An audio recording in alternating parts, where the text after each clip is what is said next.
Welcome back to another episode of the Northern Steel Podcast.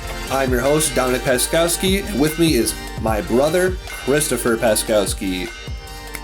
Thank you. Thank you. And you know what? Let's give it up for us. Let's give it up for us one more time for not giving up after one episode.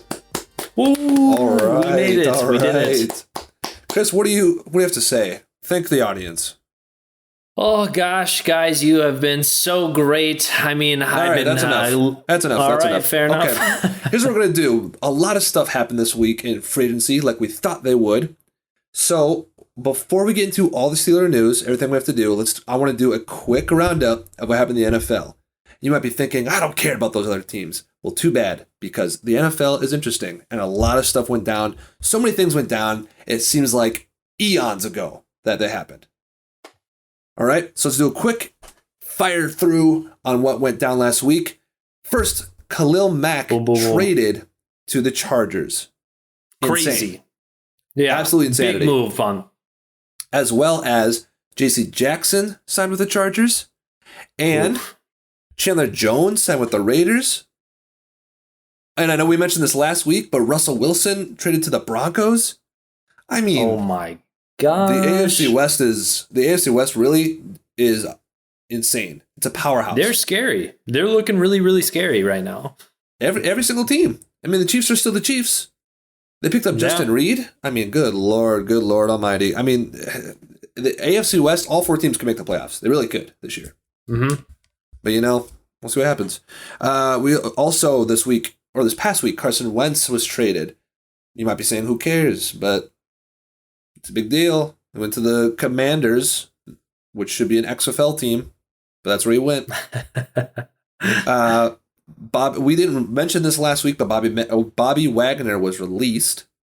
Mm-hmm. That's huge news. Also, that's big. Was a potential target for us, but not anymore. But we'll get to that later.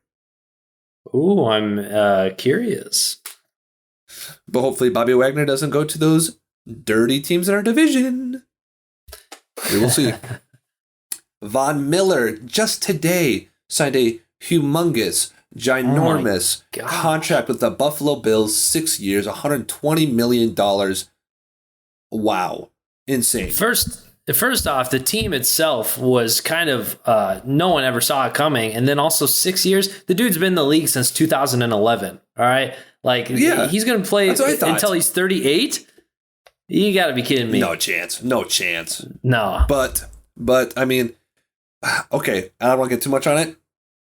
On paper, looks like a great signing. Is it? I don't know. I mean, he's been declining. Not like he's not bad, but I mean, he is older. But yeah, no, it's still insane pickup. Now let's still doing the quick roundup. We're going to shift gears into our disgusting divisional rivals. The Ravens, like they always do, they're a well-managed team. You got to give it to them. They had some great pickups this week. They picked up, they have a reunion with Zadarius Smith. They brought him back on the team. They signed Morgan Moses as a left tackle, who we had mentioned last week on our podcast, who's only gave up 2 sacks last year, or maybe the past 2 years. And they also signed Marcus Williams, safety, to a big 5-year contract for the Ravens. Now, okay, you can call me a casual if you want, but the only thing, and I know Marcus Williams, they said he's a star safety. He's so good. He's from the Saints. The only thing I know Marcus Williams from, being from Minnesota, is giving up the Minneapolis Miracle to Stephon Diggs. That's what I know him from. Yeah, it's a fair thing to know him from. So if he wants to tackle some more of his own Ravens players next year, feel free, my man. Feel free. I'm all for it. Let's see. We also have, oh my gosh, the Browns. The Browns signed Amari Cooper. They signed some other people, but here's the thing with the Browns. Okay, the Browns, with signing some people, they released a lot of people, and it sounded like they were rumored to go for Deshaun Watson. Sounds like they're still in the hunt for Deshaun Watson, potentially. I'm going to go on a little rant here, Chris. Do you mind? No, go for it. I do not like the Browns, but for a long time through the years we've been watching the Steelers, I felt bad for the Browns. I felt sorry for the Browns. I wanted them to win. I really did. They went 1-35. I was like, man, how can things get worse? I wanted them to win. They drafted Baker Mayfield. I liked Baker. He had like the cockiness that the Cleveland needed, right? Mm-hmm. And something to pull him out. And granted, that never went away because they stayed cocky. And they did have one winning season. They went to the playoffs. They beat us. Congrats. That's their Super Bowl. But ever since that happened, they've been way too cocky as an entire team and as a fan base after 1 year of success in multiple decades. Now, which has made me despise the Browns and all their people. However, what the Browns organization is doing to Baker Mayfield is disgusting. Agreed. And it's, I feel bad for him. I think it's horrible. And if you're a Browns fan and you actually happen to listen to this podcast, don't know why you would. Why would you? But if you do, just know that your organization, I mean, Juju said it best, man. Browns is the Browns. Mm-hmm. And this organization, if you guys are really going to depart from Baker Mayfield and then also not land Deshaun, hope you guys have got some years of misery ahead of you. That's all I'm saying. All right, rant over. Back to the positive news. Oh, we got some more. I just want to throw in. I got to throw in my own 2 cents for this. It's too big of it. I just. Oh gosh. I mean, talk about such a frustrating move, especially for the Cleveland Browns. I mean, literally, like you and I have talked about this before. Like on paper, such a talented roster, and then so like what they got, and like they've been looking for a franchise guy for so long. I mean, we could probably talk back the last 32 guys in the last 3 seasons that they've had, most likely. But at the same time, like, they finally get a guy like Baker Mayfield. And I'm not saying Baker Mayfield was like, God by any means. But at the same time, like, he did good. And the fact that you could bring a team like the Cleveland Browns to the playoffs, not only to the playoffs, but to get their first playoff win since 94. Mm-hmm. I don't know, Dom. Maybe you can do the math for me. 94 is a long time. That's older than me. Okay. That's almost as old as me. That's almost as old as me. And that's incredible. And the fact that like these fans, literally the second Watson gets brought up and like, all that, charges aside and everything, for them to literally just like take this guy who's literally brought them the only success they've had in so many years and to just say like, hey, good riddance, dude. Like we're out. And like, he Baker Mayfield made a post on Twitter talking about like his time there and how he's literally given it all to him. And like, in that moment, I literally felt so bad for him because I was like, I feel like you have. The dude's gone out there. He's made it fun for the fans and he's made it like enjoyable to watch. I don't know how, as a Browns fan, you can just criticize a dude who's given so much of himself to you. But I mean, I think like you said, the Browns is the Browns. Like they literally crap on their own organization, and it's really disgusting. And I think that's a big part of why they are the same way they are every single year. I don't understand how I don't understand how as a fan you can still back up the organization. Think about the Tim Couch jersey that has like 800 names on the back of it since they've been trying to find a franchise quarterback, and they found one. And then there's a report, true or not, that they're looking for a more adult quarterback than Baker Mayfield. Is Deshaun Watson the more adult quarterback? Yeah. What? Adultery, that makes maybe? No sense. Adulterer. Yeah, maybe. Oh, man. Well, anyways, off the Browns. Moving on to more free agency roundup news. Christian Kirk, he got signed to a huge contract for the Jaguars. Hilariously, way too big. Way too big of a contract. Yeah. I really like Christian Kirk as a player, but like the money is not there. I'm sorry. Nope. Jalen Hurts, I have this in a question mark. I don't know. NFL free agency is so crazy with rumors and things like that, and they say that he took his Eagles off his bio, but people are saying he didn't. I don't know. It seems kind of sketch to me. Kirk Cousins is staying. The reason I wrote that down is because quarterbacks, we're thinking about him, we're talking about him. Players were cut this week, big-time players, besides Bobby Wagner. Julio Jones was cut after a year being traded to the Falcons. What a fleece job by the Falcons. Danny Trevathan was cut today from the Bears. So some big time players. There's another player that got cut too from the Jaguars. I wonder where he ended up. Can't remember his name right now. I think it'll come to me later. Tom Brady. Oh man. Gosh. Tom Brady's back, baby. Tom Brady. Look, all I gotta say about Tom Brady is if you're a Steeler fan, I know it's annoying seeing Tom Brady, but at least it makes Ben's Hall of Fame enshrinement way better, because you know that if you had to share the spotlight with Ben, and I'm using air quotations for people listening to podcasts, he ain't sharing no spotlight. That entire night would be about Tom Brady. Tom Brady's the GOAT. He really is. As much as we don't like him, he really is the GOAT. You gotta respect him. I gotta say, the things that like did bother me the most about Tom Brady coming back is the little statement that he put with it. And he goes, and I quote, "I have some unfinished business." All right, Tom. I don't know what unfinished business you might have here in the league, but when you have won 7 Super Bowls, more than any franchise has ever won, and like, what do you have left to prove? You know, like maybe if you went to like the Jets, or if you went to the Browns and then you won them a Super Bowl, then I'd be like, okay, yeah, then he literally has done everything. But like, you don't have to do that. You've accomplished everything that you need to. Why? But whatever. We don't have to get too much into it. I do love that someone bought his last touchdown thrown football for $500,000, and then he came back to the league, so that ball is now worthless. But don't feel bad, because anybody who can spend $500,000 on a football is probably doing okay. Realistically, I think maybe Tom Brady should just reimburse for that one. Tom, I mean, what'd you say? You had a tweet, you're like, Tom Brady with his... I mean, everyone's been saying the same joke, but... Oh, well, yeah, it kind of annoyed me because I think I tweeted it the same time that someone else did. So obviously I'm going to take full credit for it because I'm original. Sure. But it was literally like, you know, Tom literally spent a month and 18 days with his family and kids, and he thought, you know what, this shit ain't for me. All right, I got to be back out there. You know, his kid probably asked for one too many times to hang out, and he was just like, oh, I don't know what this dad stuff is all about, but like, I'm not about it. So I'm not into it at all. Mm-mm.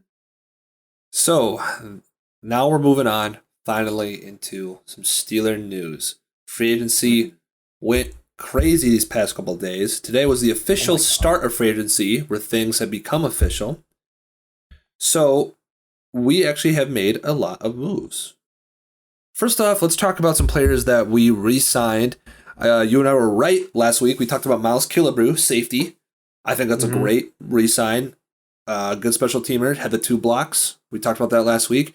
Arthur Maulet, we were on the fence on, but, you know, when you got 3 cornerbacks on free agency, you're going to keep one, and he's cheap.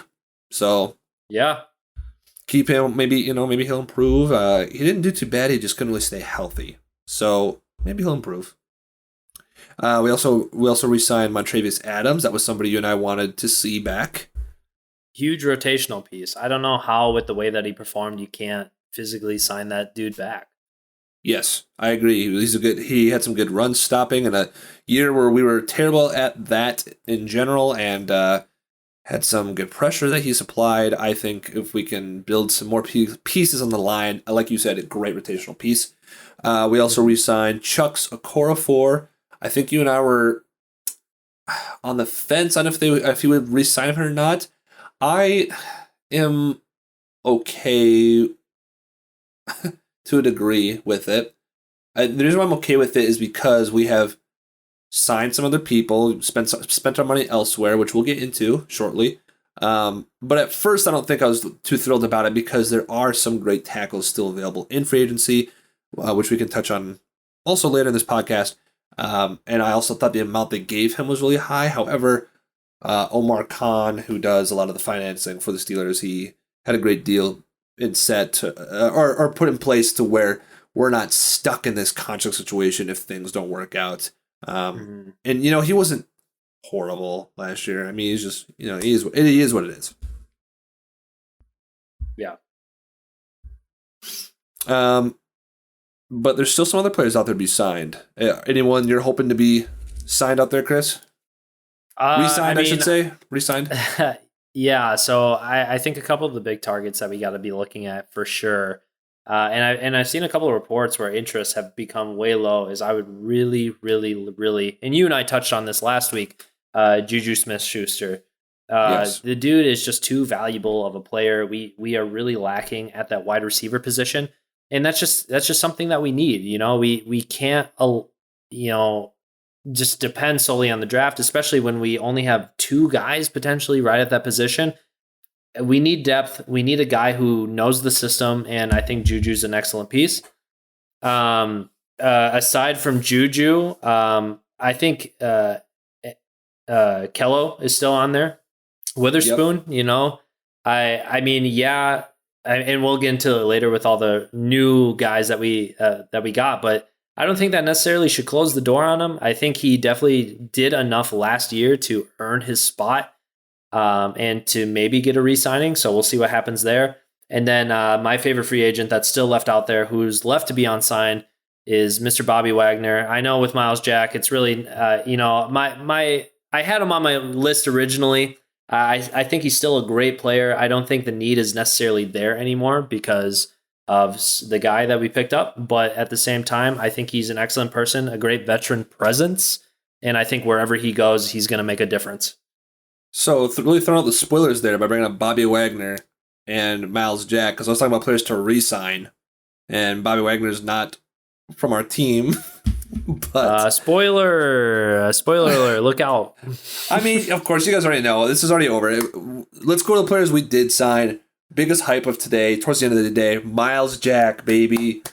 Let's go. Let's go. Huge signing, especially because we picked up, of course, Brian Flores recently in the offseason to be a defensive linebackers coach.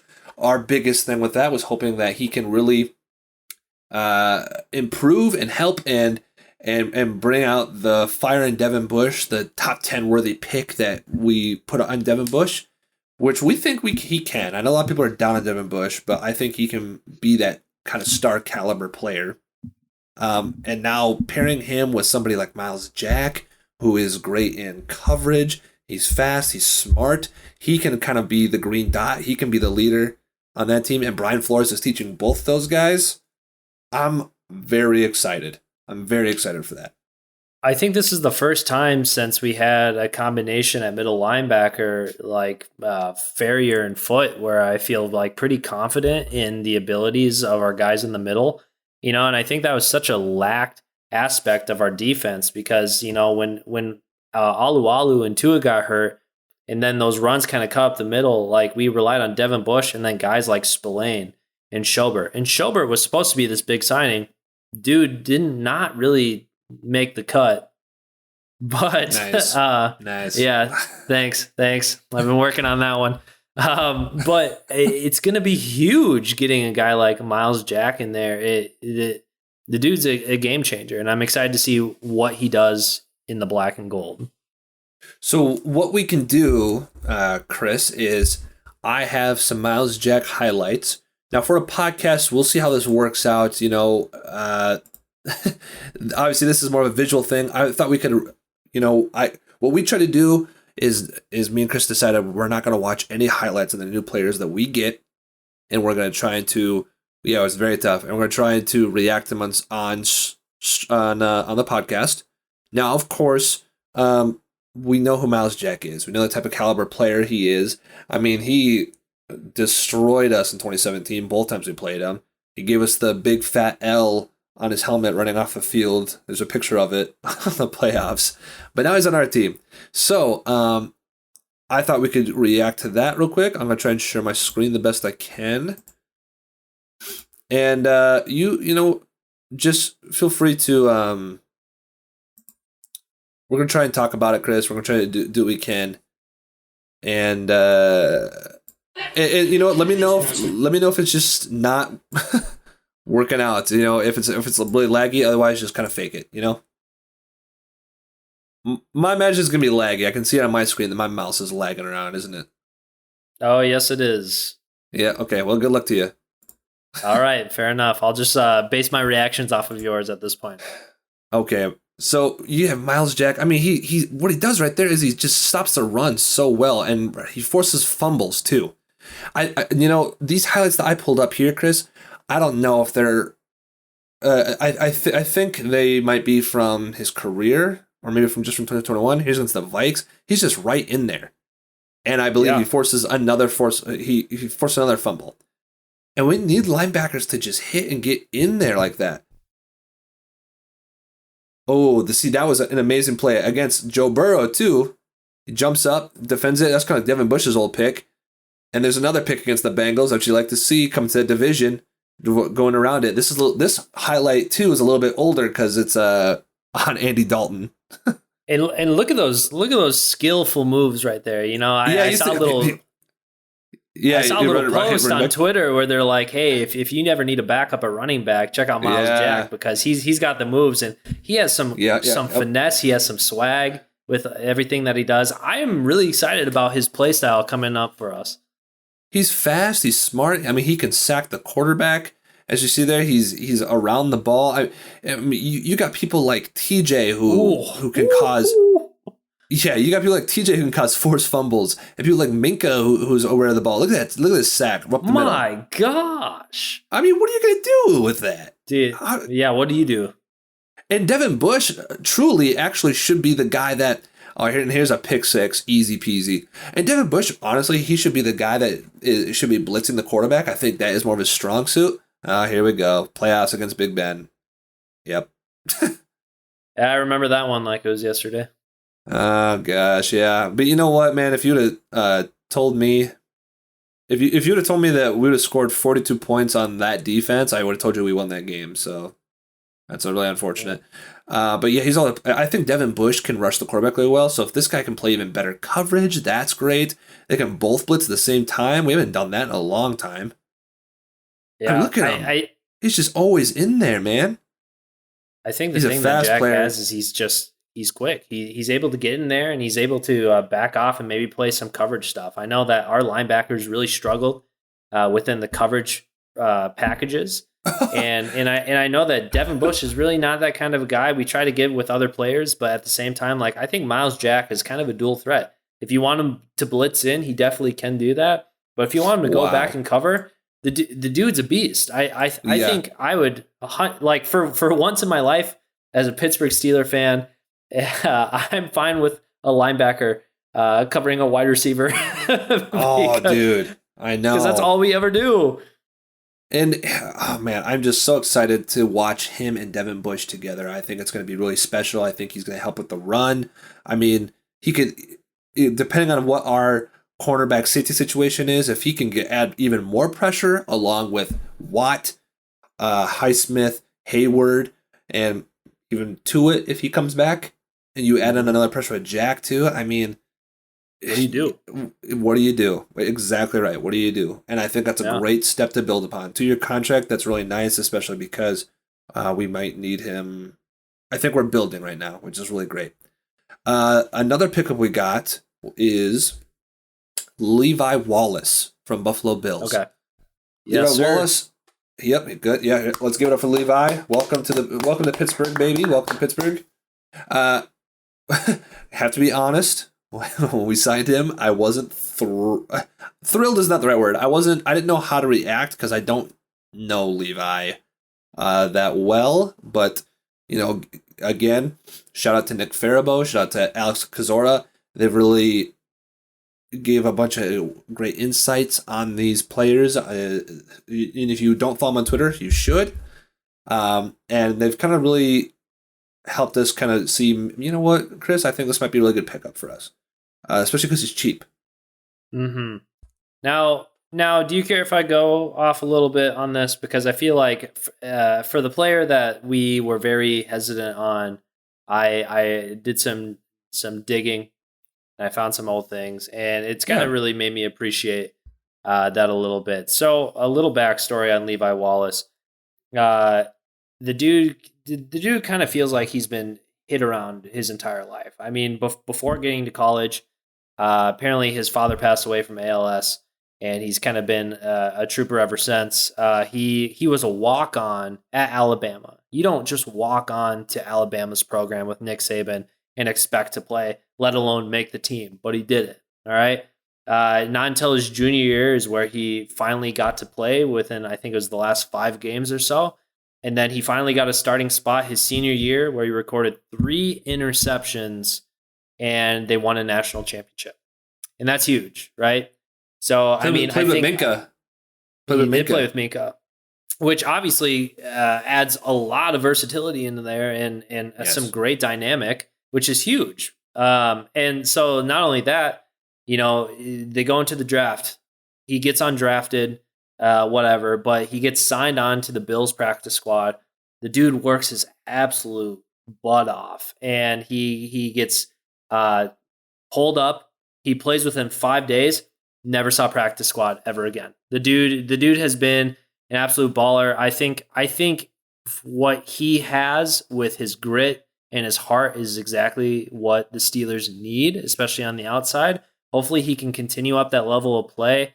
He hasn't been anything like super shut down by any mean, but I mean, his stats are pretty good. And I mean, he's been consistent with his picks every single year since he's gotten that start. So I'm excited to see what Levi Wallace does from here on out.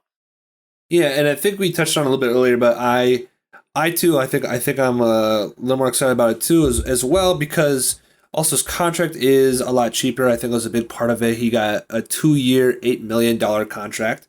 I do think that I still think they could try to go for a Keller Witherspoon, and honestly, I would say, depending on how the market is, I would not count out Joe Hayden yet for a possible return too.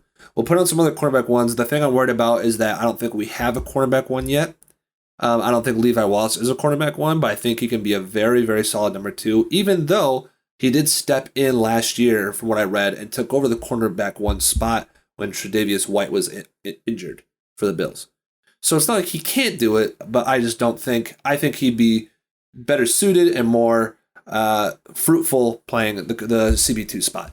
So let's look at some of his highlights, and let's see what we got there. This is from a YouTube page that I subscribe to. If you haven't subscribed to it, it's called It's Yinsberg. Shout out to this man right here. Okay. Cost him a ton of time on second let me mute that. Very first thing, starting off against the Steelers, which is always a good sign. that was duck throwing it. That was duck throwing it. Yeah. But yeah, you're right. Yeah, it was a pick right away. Let's see. Look at that. I feel like he's got pretty decent ball awareness. That is more like a zone pick to me. Mm-hmm. Like a zone coverage pick. There he is again, picking it off. That's more of a man coverage pick. Tight coverage on Jared Goff and the Rams when he was on that team. And he stays on. Oh, good. Another one against us. Yep. There's Big Ben with the best throw of his career. There it is. Behind and outside. Yeah.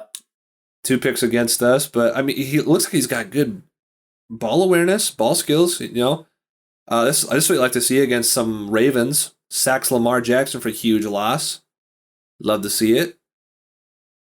Look at this. Ooh. Ooh, nice cut in front of that ball. Yeah, he jumps he can jump the route too. I mean, like I said, I think there's reason to be excited here for a player like this. It looks like he's got great awareness around him. He's got good ball awareness. He plays tough. He can play zone. He can play man. He's pretty versatile. And the thing that honestly kind of sticks out to me when I was reading and researching up on him a little bit, which is not a stat you really see from cornerbacks, is the average yards gained against him for the run was 0.6 yards per carry. 0.6 as a cornerback? That doesn't happen, all right? That is you know how much we gave up last year?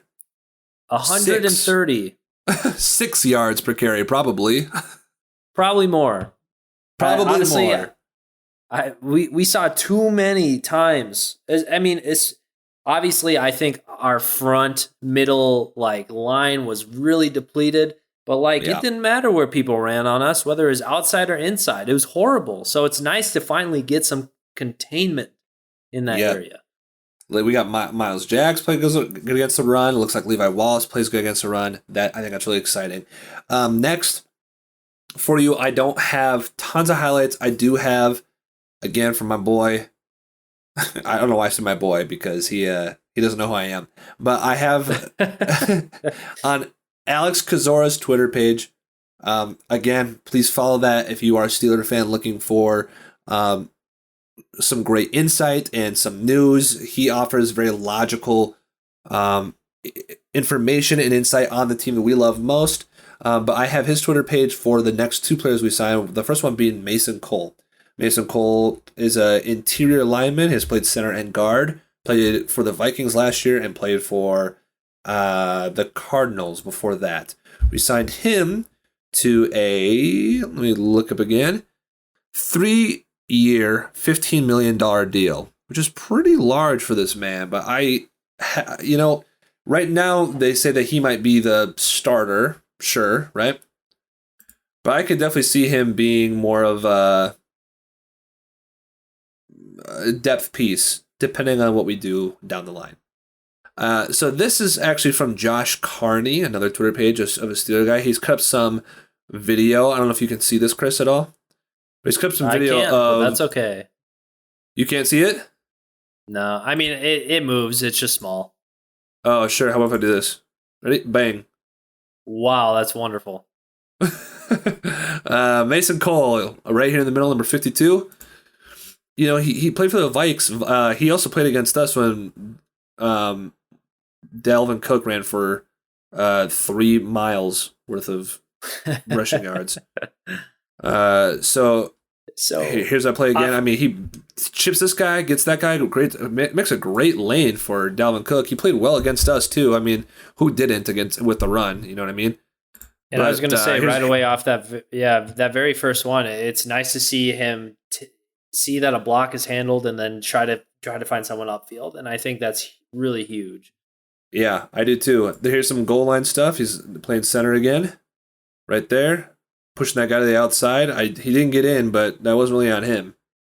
He's going to wind it up. He's going to play in slow motion. He hits his guy, puts him in towards away from the thing, but looks like the guard on that play did not help out as well. And that's why we didn't pick him up in free agency. That guard specifically. Here's Mason Cole in some space on a stretch. Now I think Josh Carney right here is highlighting some of the negative plays where he's in space. He gets a little confused in space. And this is against the Ravens. So that's not a great sign. Look at, he has no idea what to do. We've seen that a little bit too much from Kendrick Green as well. So you get the good with the bad with these posts, which is what I appreciate from these Twitter pages like this. Mm-hmm. So it's not just all good, so you can't ride the hype train. Mason Cole's also, he's ride the bench before. People say that here's another negative. He says he's got a concern with his power. Got 52 right here at center. And he's getting pushed back a lot. We saw that a bunch last year again with Kendrick Green. So people are speculating that he is going to start over Kendrick Green, that he'll be our center. No offense to Mason Cole. He could be, depending on what we do down the line, maybe the draft, depending on who's available. But for right now, welcome to the team. I think a great way to look at this optimistically too is the fact that we, regardless how his play style and knowing how he's going to be, we gained a depth piece, which is huge. Yeah. Yes. So totally. It's a little comforting knowing that, and I feel like every single year we at least see a change at center because of an injury. I mean, not saying Pouncey was Iron Man by any means, but he definitely at least missed some games every single year, and now. So it's nice to just kind of get some backups there, just in case that happens. So we know that the line is a big concern for next year, based on how the past, honestly, 2 years went, but especially last year. So the Steelers made a big splash signing and signed James Daniels. Yes, sir. He is from The Chicago Bears, he plays guard, and he is a beast. Let me tell you what. Alex Kozora, again, got to shout him out. He really wanted him. He kind of got me onto the idea of getting James Daniels, and we got him, and man, I am pumped because I've seen a lot of great things about him. He was projected the 4th best lineman in free agency this year. I think he's really strong. He's tough, and I got some more clips for us to watch, especially starting off against the Brownies. That's what you love to see. I believe he's number 68 in this, right? He is number 68. He plays right guard for the Chicago Bears, or he did play right guard. Goes to text that guy, creates a seam, and the line collapses around him. That's not his fault. He's doing his job. He's totally blocking this guy out away from the that running play completely. He's got him again. Destroys here's him. Here's the thing that I really like about him in these exact plays is the fact that he doesn't seem to give up. I feel like far too many times you see a lineman just block until they feel like the running back or whoever is beyond them, and then they stop. This dude literally plays until the whistle is blown, and you see it a couple times. He's pancaking guys. He's bringing them to the ground. He wants to make sure that his person is completely out of the play, which is something I really, really appreciate. He's a great pickup. I think he is smart on the line. He's moving guys around. Some of these plays, the running backs aren't getting big chunk yardages, but he's doing his job to create the holes. Now, of course, you could say that could be a problem because the Steelers line needs to also do the same. He can't just do everything by himself. Everyone else has got to do those things too. But this is a step in the right direction, in my opinion. Mm-hmm. And who's to say he can't do everything? Because apparently he also got some center time in Iowa when he played there. So, and apparently the Steelers are now known for making guards play center. So, who knows what's going to happen? An Iowa center sounds good. Just putting that out there for the universe, for everyone to know. An Iowa center would be real nice. Sounds like quite the bomb. You got I don't know what I was doing there. But, we got something to go. Let's just keep going, man. Let's keep rolling. All right, let's go. James Daniels, I think that's a great, like we discussed, great pickup. I was wondering if I had anything more to say about him real quick. Let me search my noggin. Other than what he was signed for? Yeah, sure. We can do what he signed for real quick, and then I just remember what I was going to say about him. And I'll find the clip for the YouTube video for the podcast, your SOL. But James Daniels got a 3-year deal, $26.5 million. I've heard from Bears fans that he deserves every penny. They loved him. They were sad to see him go. That's how you know you got a good player, too. Mm-hmm. So a lot of Bills fans actually were mad that Levi Wallace left, too. So that's also a good sign. And then the one thing I was going to say is I will put this clip in the YouTube video. I don't know if you've seen it, Chris. Have you seen, or any Steeler fan out there listening, there's a clip of James Daniels, and it says, here's the type of player you'll get, and it's on a run play, and he's running to the second level, and there's a safety there, and he tries to hurtle over him, and he just destroys him. James Daniels I've seen just destroys him. So we're getting a big, mean guy. From what I understand, that dude is still in recovery, and we're all of our thoughts and prayers are for him, but James Daniels made him a little kid. Oh man, he destroyed him. And our final free agency pickup so far is the man, the legend, Big Mitch. Money Mitch. Big Money Mitch. Mitch Trubisky. 2-year, $14.2 million contract. If you follow our Instagram or our Twitter page, or even our TikTok or our YouTube, we got a bunch of social medias out there. You should follow all of them, actually. It's all Northern Steel Podcast. You can look up anything. We made a funny little video about how all the players we had mentioned last week we were not signing, and other teams were. And then we had mentioned that Mitch Trubisky was going to be a Giant, but now we have him, and we put a sad face on there. However, that is just jokes. I don't think we're really that sad about it.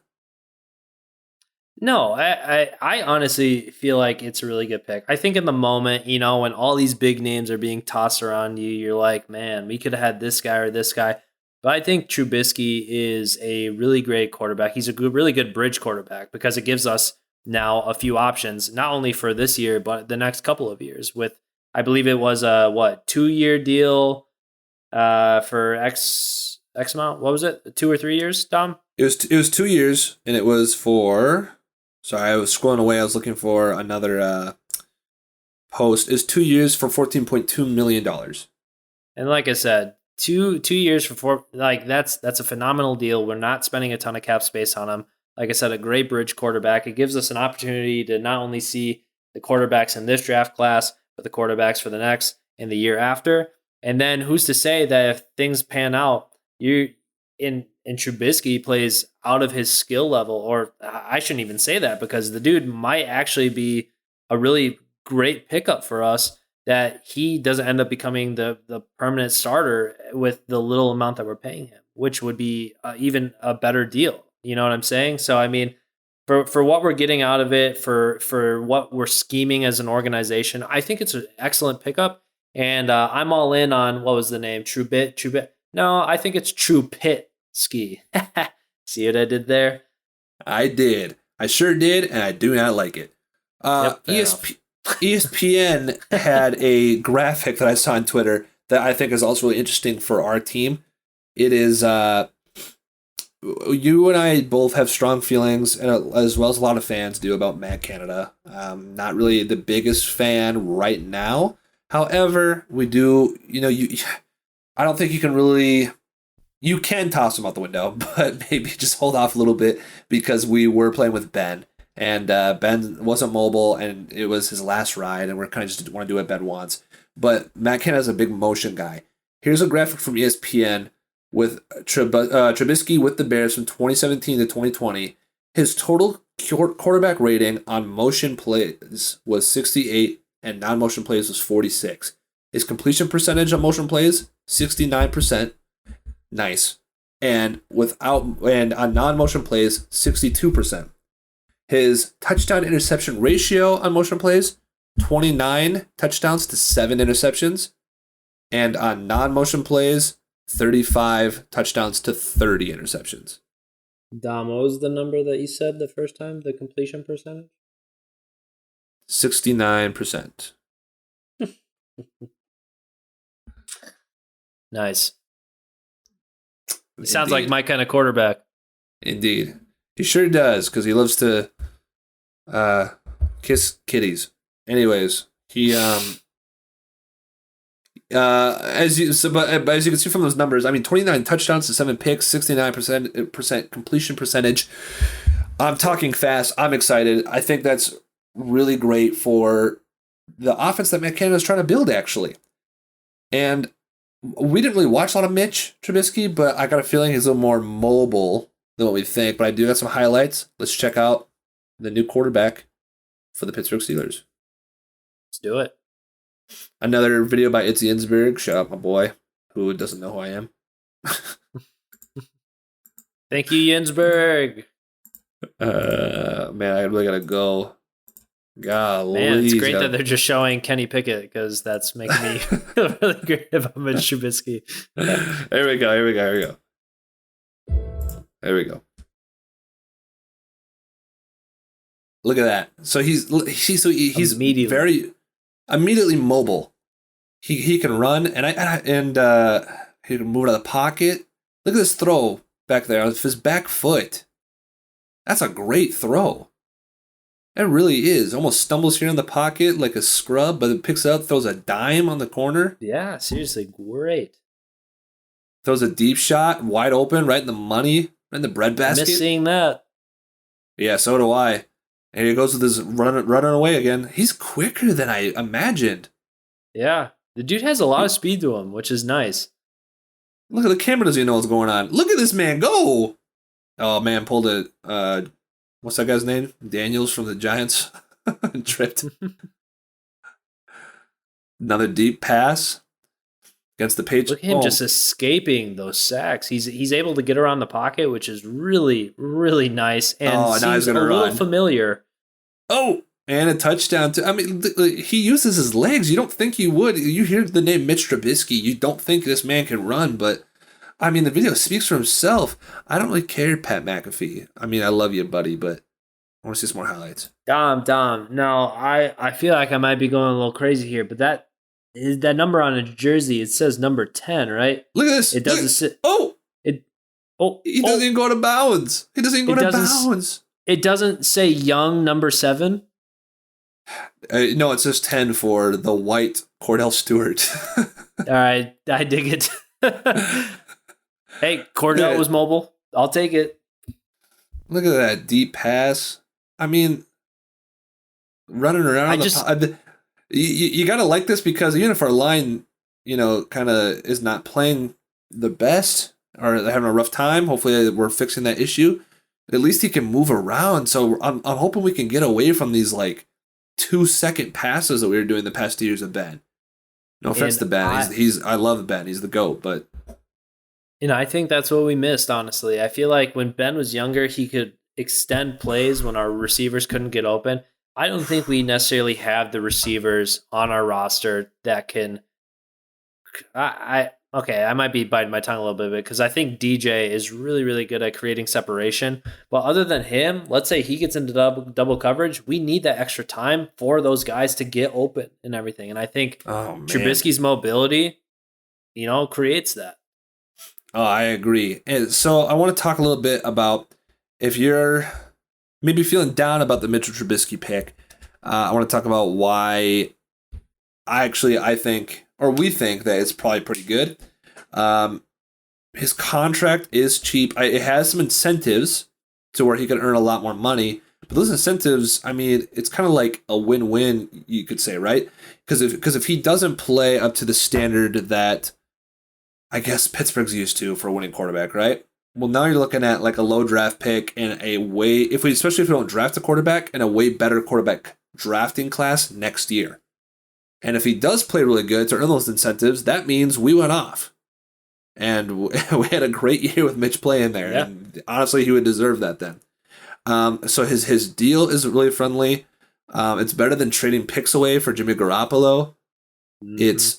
It's honestly better than trading away a lot of capital and having a huge cap hit for Deshaun Watson, who people wanted, but I just was never on board with. Mm. It is a better pick, and I think he was put in a bad situation with the Bears. I think the Bears honestly picked him too high, and maybe he knows that too. He shouldn't have gone ahead of Watson or Mahomes. So I think he's put in a bad situation with the Bears. The Bears traded a lot to get him, so they couldn't build around him that well. They did 1 year where they made the playoffs, but nothing super great. Matt Nagy's not really the best coach in my eyes. I think it's exciting to be on a team like the Steelers. You can never count Tomlin out, and we got a good defense. We got a great run game that should hopefully improve with some better linemen. I honestly can say that I think it might be kind of fun to watch.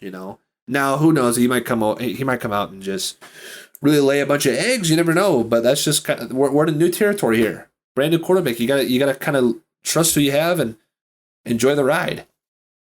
And I think it's hard, as a Steeler fan, to not be a little worried about the upcoming season because there's a lot of uncertainties about it, right? But I also think looking at it from the other side, the very optimistic side is I think there's a lot of things to be excited about. I think this is the first year ever where the Steelers have literally signed so many players off of free agency.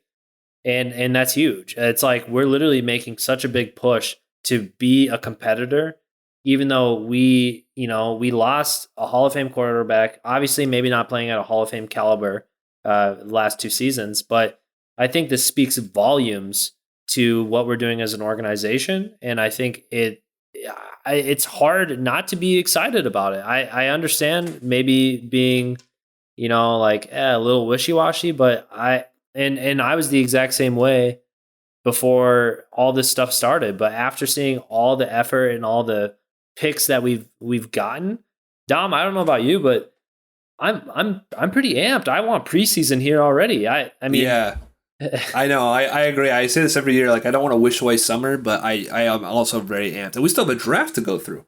But I am also very amped. And speaking of being excited already, we have room to make some more plays, because I think you mentioned earlier we cut Joe Schobert, rest in peace. We also cut Zach Banner, rest in peace. We released those players, and that has given us actually some more cap room. They were cap casualty players in mind. So let's quickly. I had asked you to think about a couple players that you might want to still see as target for agency. Who you got for me, Chris? Well, I got a big one. I got the one that literally everyone's thinking about. Ooh, give it to me. You might know him. He plays in the NFL. He's yay tall. Oh, okay. And he plays a little position I like to call safety. All right. Yeah. If you haven't guessed it already, it's my man, Matthew, coming out of Kansas City. I think this would be absolutely unreal if we could get this guy to sign with us. To be in the same backfield as Minkah Fitzpatrick, I don't know what you do. I literally don't know what you do as an opposing quarterback. I mean, the dude has grit. He has talent.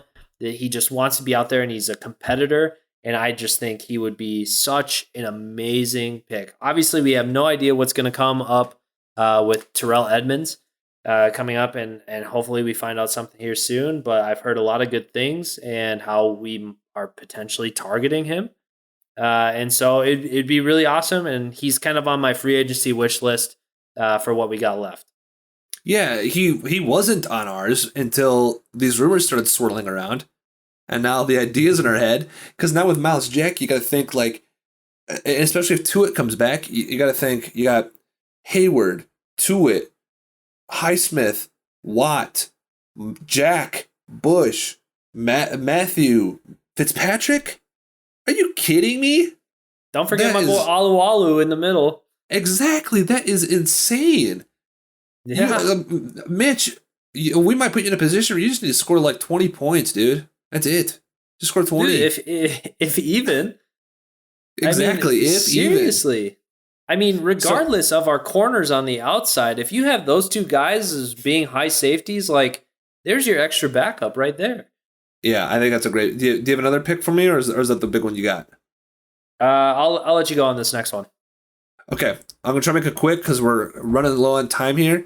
A big concern for me right now is, like I mentioned earlier, is cornerback one. There aren't really a lot of great options for cornerback one left in the draft. I love Joe Hayden. I love to see him back. I want Ahkello Witherspoon back. If those guys don't go, I feel like some of these older guys, you could still throw a contract at and get them hopefully for cheap.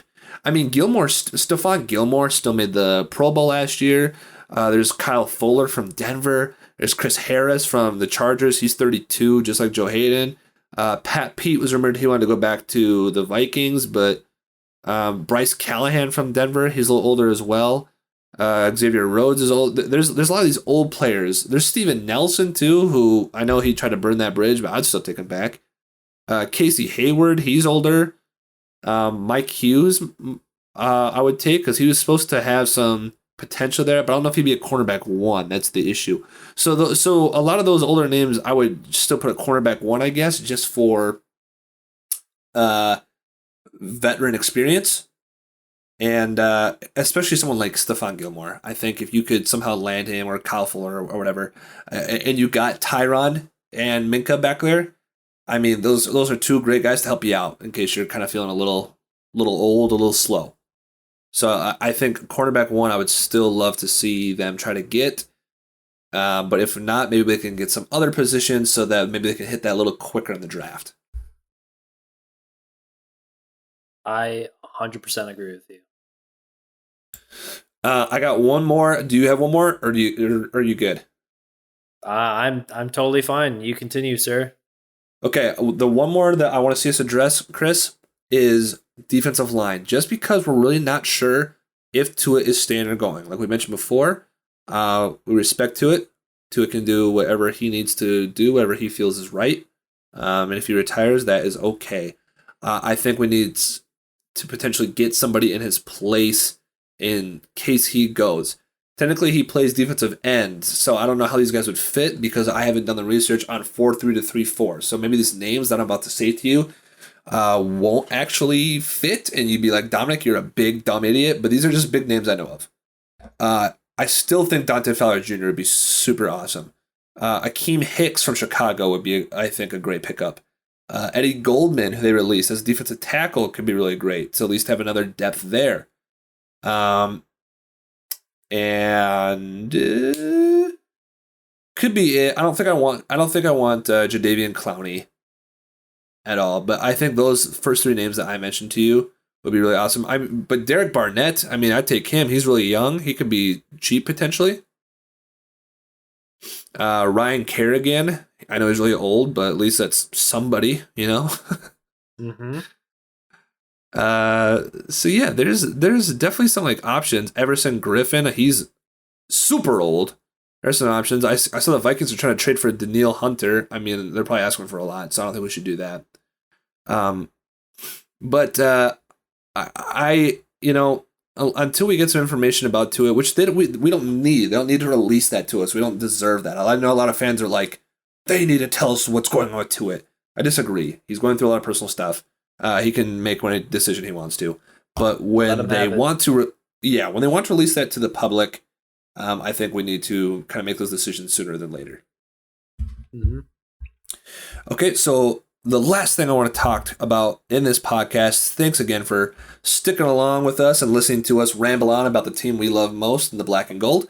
I wanted to talk briefly about, with the re-signings and the signings we have made, Chris, what is a way too early prediction on what you think the goal is for the season that the Steelers are trying to put together?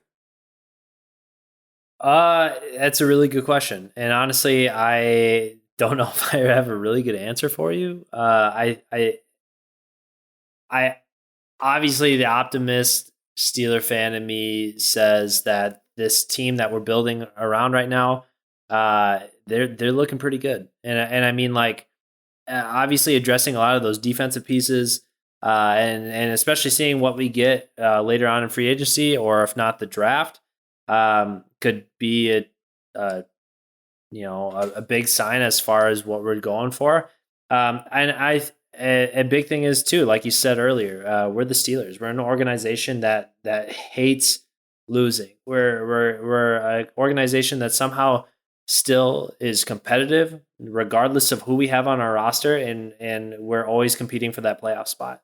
And I think nothing of that changes. You know, Tomlin's still on the team. We have guys on our team like Hayward and Watt, who we do not want to waste years for.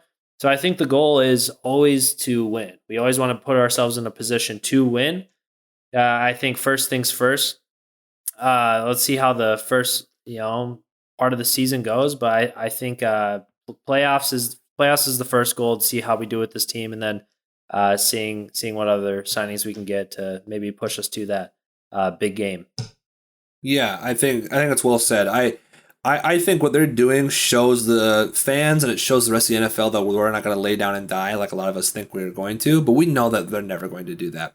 Where I think what is a way too early prediction is that we are building for the future. I still think that you kind of have to keep your expectations low, and we're still kind of looking out for individual performances. I think it'll be fun to watch the defense and watch how certain players maybe rise to the occasion, some of these new additions, how players can become better. It'll be nice to see how Najee does in the second year, how someone like Mitch will do. Yes, sir.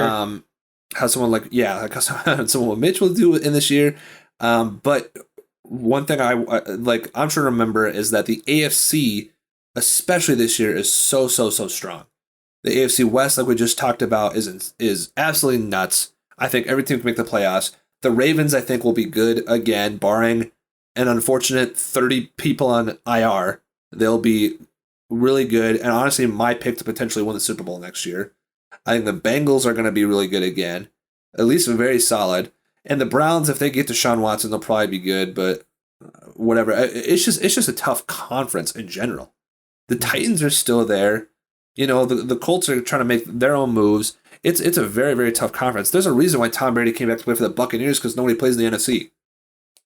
It's an easy road to a Super Bowl. That's true. I mean, who you got to play against? Aaron Rodgers? All he does is choke, which I will remove from the podcast if he joins the Steelers next year. But let the record show. But I mean, it's just an easy route. So if you're a Steeler fan, I think with these moves today, it is very exciting. Be excited. Be positive. This is a new fun. era. Yeah, this is fun. This is great. But keep those expectations low. We all want to win a Super Bowl. It's been way too long.